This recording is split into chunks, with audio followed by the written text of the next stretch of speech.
Welcome to Tim channel. Today I will show you on how to make simple low poly portrait using GIMP software. The GIMP software is a freeware. Don't worry, I'll write the link below. So, let's begin. The GIMP software version that I used is 2.10.14. You can download the latest version, and the technique and steps for this low poly portrait process is similar. Go to File tab, click Open to import the portrait image. Go to bottom menu, click Create a duplicate of the layer icon. Rename the portrait image. I rename it to Geometry and Background Image.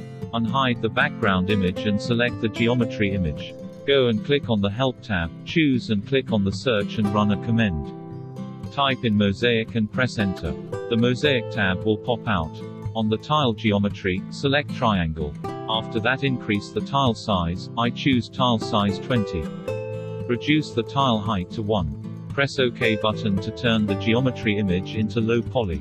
Hide the geometry image. Unhide and select the background image. Go to Select by Color tool icon. Select Mode, choose the Replace the current selection. Click on the background image till you saw the dotted line. Press Delete button to remove the background image.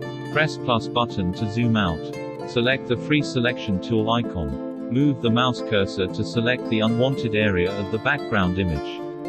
Press minus button to zoom in. After selection, press Delete button to remove the unwanted area on the background image. Go to Select by Color tool again.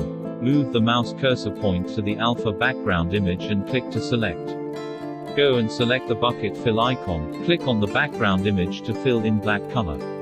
Go and select the gradient tool icon, click on the background image and drag the mouse cursor to preview the gradient effect.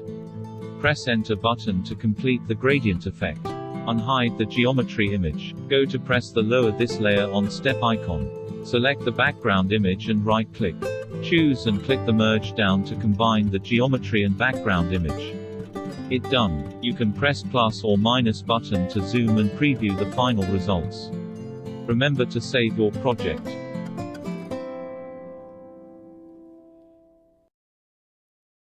Thank you for watching. If you like and enjoy this video, please remember to click the like button, share this video, and most important, don't forget subscribe to Tim channel.